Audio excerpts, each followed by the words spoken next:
تو بنیادی سوال وہ ہم سے یہ پوچھتے ہیں کہ جماعت احمدیہ در حقیقت ہے کیا؟ تو میں آپ سے گزارش کروں گا کہ جماعت احمدیہ کا اگر ان نٹ شیل اگر ایک تعارف کرانا ہو تو کیسے کروایا جا سکتا ہے؟ بسم اللہ الرحمن الرحیم. یہ جو سوال پوچھا گیا ہے یہ دراصل بہت ہی بنیادی سوال ہے اور بہت وسیع سوال ہے، لیکن میں جیسا کہا گیا ہے ایک مختصر سا تعارف آپ کی خدمت میں رکھنا چاہتا ہوں. سب سے پہلی بات تو ہمیں یہ معلوم ہونی چاہیے کہ احمدیت حقیقی اسلام کا نام ہے. حقیقی اور سچے اور اصلی اسلام کا دوسرا نام احمدیت ہے. ان دونوں چیزوں میں ہرگز کوئی فرق نہیں. لیکن بات یہ ہے کہ جب اس دور آخرین میں اللہ تعالیٰ نے اس جماعت کو اس غرض سے قائم فرمایا، نمبر ایک یہ اللہ تعالیٰ کی قائم کردہ جماعت ہے. دور آخرین میں اللہ تعالیٰ نے اس کو اس غرض سے قائم کیا کہ زمانہ گزرنے کے ساتھ اسلام کا نقشہ جو بدل گیا اس کی اصلاح کی جائے اور حقیقی احمدیت کا اور اسلام کا حقیقی پیغام احمدیت کے ذریعے ساری دنیا میں پھیلایا جائے اور اس کو ساری دنیا میں غالب کیا جائے. تو اسلام کی احیاء نو کی اس عالمگیر تحریک کا نام احمدیہ ہے، جماعت احمدیہ ہے، اور احمدیت اسی کا نام ہے. اور اس کو اللہ تعالیٰ نے اس دور میں غلبہ اسلام کی خدائی تقدیر کو پورا کرنے کے ایک ذریعے کے طور پہ قائم فرمایا ہے. یہ تحریک بانی جماعت احمدیہ حضرت اقدس مرزا غلام احمد قادیانی علیہ الصلوۃ والسلام کے ذریعے سے قائم ہوئی. آپ 1835 میں قادیان میں پیدا ہوئے.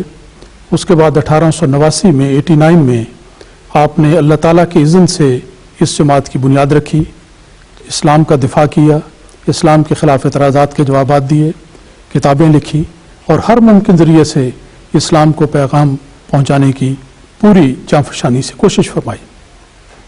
1908 میں جب آپ کا وصال ہوا تو اس سے پہلے آپ نے یہ بیان فرما دیا کہ مجھے اللہ تعالیٰ نے یہ خبر دی ہے کہ میرے مرنے کے ساتھ، میرے اس دنیا سے جانے کے ساتھ یہ سلسلہ ہرگز ختم نہیں ہوگا، بلکہ یہ خدائی تحریک ہے اور قائم رہنے والی تحریک ہے اور ترقی کرنے والا پیغام ہے.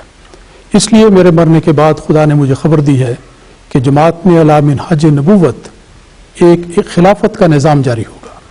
چنانچہ وعدوں کے مطابق یہ نظام جاری ہوا.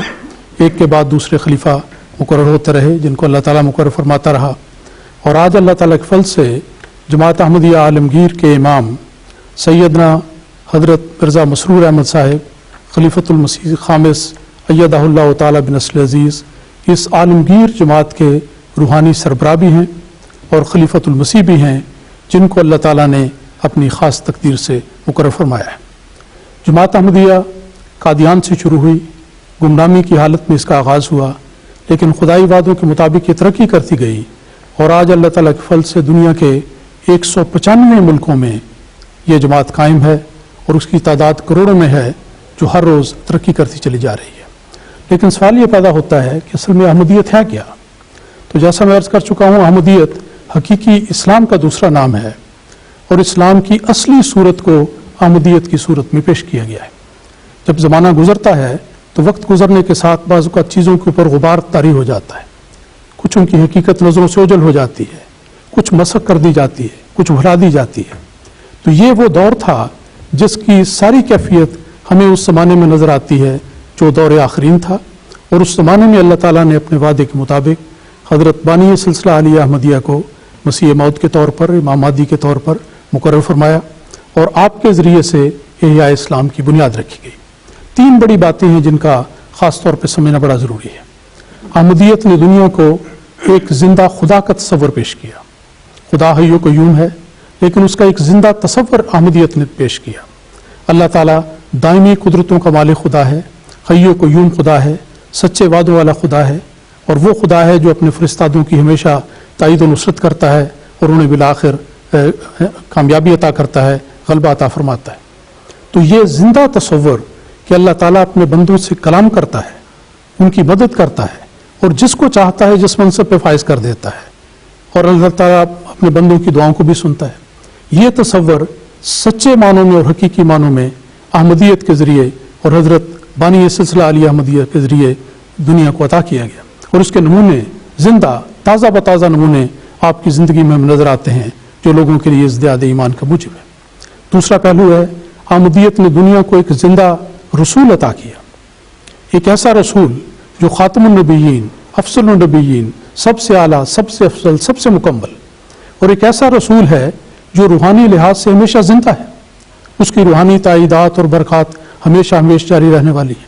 इसीलिए जमात अहमदिया इस पैगाम के लंबरदार है कि हज़रत सल्लल्लाहु अलैहि वसल्लम के विसाल के बाद आज दुनिया में अगर किसी को कोई भी रूहानी नेमत मिल सकती है तो रसूल अकरम सल्लल्लाहु अलैहि वसल्लम के कदमों की बरकत से मिलेगी, आपके ज़रिए से उसको अता होगी। तो ये वो पैगाम है जिंदा रसूल का जो अहमदियत ने दुनिया के सामने पेश किया। फिर तीसरा पहलू है कि अहमदियत ने दुनिया को जिंदा किताब का तसव्वुर दिया। कुरान मजीद अल्लाह ताला का गैर मुहर्रफ लफ्ज़ी इल्हाम का कलाम है, ये हमेशा कायम रहने वाला है, मुकम्मल कलाम है। लेकिन अहमदियत ने इस रंग में इस पैगाम को पेश किया कि लोगों को इस तरफ आने की ज़रूरत है ताकि वो इस कुरान से अपनी हिदायत हासिल करें, और जो चीज़ भी पाना चाहते हैं अल्लाह ताला का वादा है कि कुरान मजीद के ज़रिए उनको दी जाएगी। तो ये कुरान, इसमें हरगिज़ कोई ना नस्ख है, ना इसमें कोई तब्दीली है, और ना इसका हिस्सा हरगिज़ कोई महफ हो सकता है। तो इस्लाम ने, अहमदियत ने दुनिया को जिंदा खुदा, जिंदा रसूल और जिंदा किताब का एक तस्वर पेश किया। जहाँ तक जमात अहमदिया के अकायद का ताल्लुक है, ये बात भी एक लंबी तफसील है, लेकिन मुख्तसर अगर जिक्र करना हो तो ये कहा जा सकता है कि 3 बुनियादी बातें हैं जिनको अहमदियत ने बड़े नुमायाँ तौर पर दुनिया के सामने पेश किया। पहली बात है हज़रत ईसा अलैहिस्सलाम की हयात या वफ़ात का मसला। हमारे गैर मुसलमान, गैर अहमदी मुसलमान भाई वो ये ख्याल रखते हैं कि हज़रत ईसा अलैहिस्सलाम फौत नहीं हुए, बल्कि अल्लाह ताला ने उनको फौत होने से पहले ही ज़िंदा आसमान पर उठा लिया और वहाँ पर वो ज़िंदा मौजूद हैं, और आखिरी ज़माने में वही हज़रत ईसा बिन मरियम अपने उसी जिस्म के साथ दोबारा दुनिया में आएंगे और मुसलमानों की रहनुमाई करेंगे। जबकि जमात अहमदिया का अक़ीदा ये है, कुरान मजीद, अहादीस, अक़ल व नक़ल के दलाइल के नतीजे में, कि हज़रत ईसा अलैहिस्सलाम भी बशर रसूल थे और बशरियत के तकाज़े के मुताबिक आप भी अपने वक्त मुकर्रर पर उनका विसाल हुआ, इसलिए उनके दोबारा आने की सूरत नहीं होगी, बल्कि उनकी जगह कोई और शख्स आएगा। और दूसरा बुनियादी इख्तिलाफी अक़ीदा या इख्तिलाफी मसला जो जमात अहमदिया का है वो ख़त्म नबूवत के बारे में, ये एक तफसील चाहता है। खुलासा ये है कि हमारे गैर अहमदी मुसलमान भाई तो ये अक़ीदा रखते हैं कि रसूल पाक सल्लल्लाहु अलैहि वसल्लम के तशरीफ़ लाने के बाद तशरीह और गैर तशरीह हर किस्म की नबूवत का सिलसिला बंद हो गया। अब गोया नबूवत का दरवाज़ा कुल्लियतन मसदूद हो गया है, किसी किस्म का कोई नबी हरगिज़ नहीं आ सकता।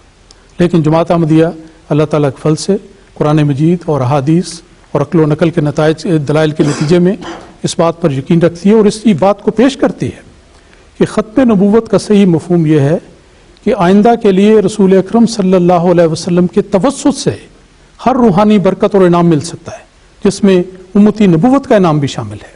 लेकिन आपके वजूद से हटकर कोई भी इनाम नहीं मिल सकता, कोई भी खैर व बरकत इंसान को नहीं मिल सकती। ये वो तसव्वुर है हकीकी सच्चा ख़त्म नबूवत का जो जमात अहमदिया ने दुनिया के सामने पेश किया।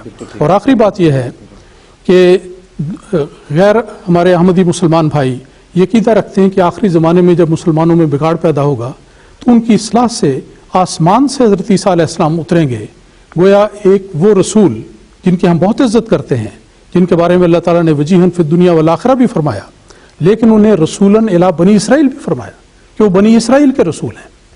वो दोस्त ये कहते हैं कि वो आएंगे और आकर उम्मत की इस्लाह करेंगे।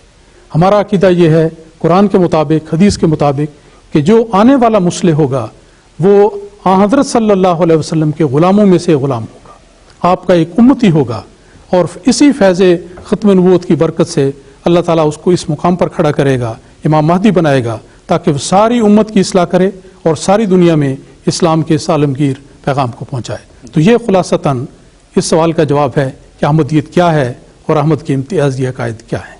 बिल्कुल ठीक है, बहुत बहुत शुक्रिया।